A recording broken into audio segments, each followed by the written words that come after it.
On the last part, we got to see Kakarot grow up, and he even got to meet the man he hated the most, and he even got humble. But now, we get to see Kakarot's next step in his journey. Kakarot gained the Zenkai once he fully healed, and now he wants to find out more about the Saiyans. Unknown to him, the Saiyans also want to find out more about him. Kakarot has sort of been doing his own thing, and Cooler allows it. He doesn't feel like he needs to pressure Kakarot about doing anything, especially since he was just defeated by Frieza and humbled by him as well. For all he knows, Kakarot could be out training somewhere or doing his regular job. But still, Kakarot still wants revenge. So while he's searching for the Saiyans, he's also destroying some of Frieza's planets. But if it is a planet that he doesn't destroy, he completely wipes out the whole civilization that's there. So Frieza would still be sort of irritated about this. The word will start going around of Kakarot's destruction. Frieza is pissed. He has to find a way to kill Kakarot immediately. He cannot stand for this.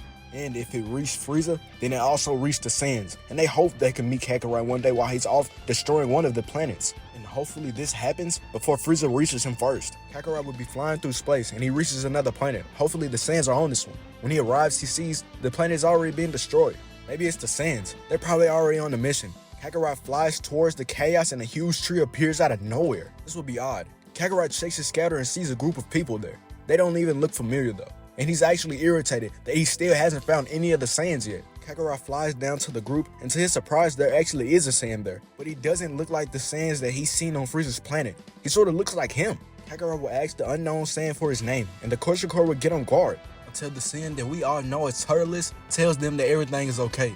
Turles introduces himself and his squad to Kakarot, and he would actually also be surprised to see that another Saiyan is still alive. And from Kakarot's armor, he realizes that the rumors were true. Cooler does have a Saiyan working for him. Even though Kakarot still didn't find the Saiyans he was looking for, he still found the Saiyan. Kakarot tries to recruit Turles, and he even tells him that he can bring his team along with him. He's pretty sure Cooler wouldn't even have a problem with it. He'll be glad to have more people join his team. Turles tells Kakarot that this is a very compelling offer, but he works alone. He would even offer Kakarot to be able to join him if he wants. Kakarot still doesn't want to give up on Turles. He is a Saiyan in fact, and he really thinks they all should work together. He gives Turles a proposal that'll be hard for him to refuse because of his Saiyan nature.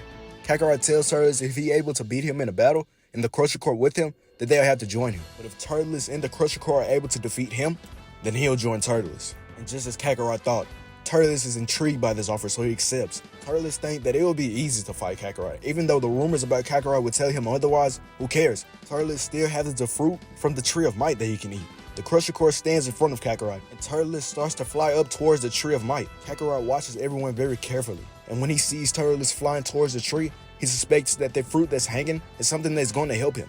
He doesn't want to risk it.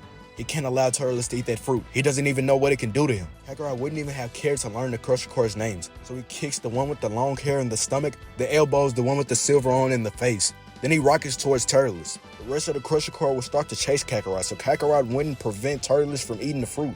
But it's too late. They weren't quick enough. Kakarot grabs Turles by the head and he throws him down to the ground. Then he flies towards the tree and grabs the fruit. Turles' eyes widens. He screams for Kakarot not to do anything rash. It's now starting to make more sense to Kakarot. This planet looks dead and the only thing that's thriving here is this tree.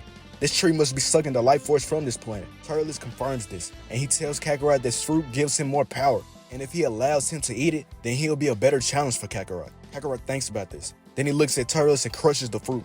Kakarot disapproves of this way of gaining power. In his eyes, this is cheating. If he was born as a low-class Saiyan and fought his way to gain power, then Turles can do the exact same thing. Turles isn't trying to hear this. He screams and calls Kakarot an idiot. Then he rushes towards him and strikes him in the face. The two then begins clashing, but Kakarot isn't taking this fight as serious as Turles because he's still trying to recruit him, not kill him. Over time, Frieza would have gotten word of Turles as well, but he would have always decided to leave him alone. He really isn't an issue to him, but if one day they were to cross paths, Turles would be dealt with accordingly. But that really isn't the matter right now. His main concern right now is Kakarot. He's been sending many soldiers out and even sent the Ginyu Force out to help track him down and kill him once and for all. Kakarot is just one Saiyan, and who knows, he could always be with Cooler or something like that, and fighting him would be a big no-no. The power of Kakarot, Cooler, and the Armored Squadron, nobody wants to face that. This makes it 10 times harder trying to find Kakarot, so they always travel accordingly. So when the Ginyu Force are out, they always travel in packs of 2 or just 1, but it depends how strong they are. But luckily, one of the Ginyu Force heads straight towards the planet that Kakarot and the Crusher Corps own. The Crusher Corps would have noticed a ship crashing down, and they would have tried to tell Turles, but it's not really easy to speak to him when he's head deep into a battle right now. Raccoon steps out of his ship and he checks his scouter. 2 power signatures pops up, and they're actually far east from him, but they're constantly moving. Could they be fighting? Raccoon flies over to the area, and he's met by the Crusher Corps. Obviously, they will recognize one of Frieza's henchmen, so they quickly try to kill him, but their attacks would do absolutely nothing to him. A new power signature would pop up on Kakarot's scouter, and he looks over to see what's happening. Kakarot gets an immediate bad feeling. This isn't good at all. Why did this have to happen right now? Even if he and Turles combined their power to face Raccoon and won, the rest of the Ginyu Force or even Frieza would soon arrive after. Kakarot tells Turles that they have to go before more of them come. And he's pretty sure the rest of the crew are already on their way. Raccoon actually kills one of the Crusher Corps members, and this made Turles hesitate. He doesn't even want to leave his members behind to die, so he tried to help them out. But Dia stops him. He tells Turles to leave with Kakarot. They can handle this, and if they're able to escape, they'll meet up. But for right now, he'll save them time so that they can get away. Kakarot turns around and blows the Tree of Might up. Then he sees Turles' ship. Kakarot grabs the back of Turles' armor and flies full speed towards it, without Turles' consent. Raccoon would notice the two trying to get away, and he can't allow this to happen. Those two are the most valuable right now. He tries to go towards them, but the Crusher Corps member stops him. Kakarot even shoots back a death beam towards Raccoon's shoulder, and this will for sure slow him down. Kakarot will have to drag Turles into the ship.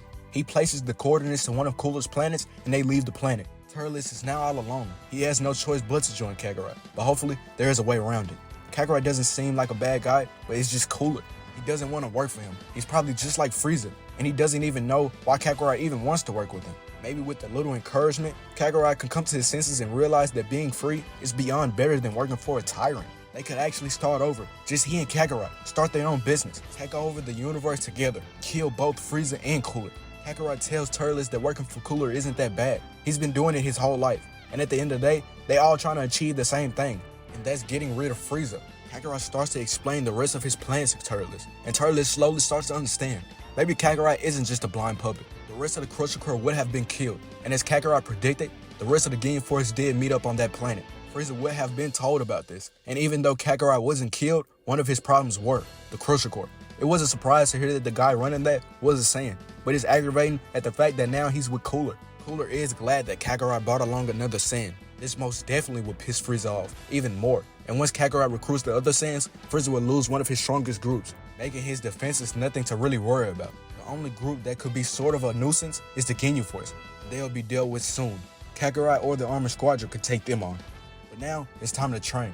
Turles isn't pretty weak. His power level would be at the same thing as Vegeta, so Kakarot wouldn't mind training with him. They have to become stronger so that when they face the Ginyu Force or anyone else, they won't have to run. Turles would explain his history about planting and consuming the Fruit of Might. He still thinks it's a good way to gain power, and he tries to persuade Kakarot into allowing him to do it.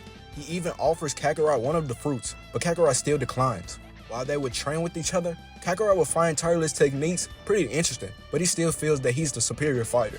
Turles would still be unaware of how Planet Vegeta was actually destroyed, so he's still under the impression that it was hit by a meteor, even though it sounds pretty sketchy, especially if Frieza and his crew is the only ones to see it happen. Kakarot tells Turles the truth, and it all starts to make sense. This gives Turles even more reason not to trust Cooler, because that's literally Frieza's brother. Even though they don't get along, that doesn't even matter. Does Kakarot actually think that Cooler would just allow him to kill his own brother? Something isn't right. Something else most definitely had to be driving these motives.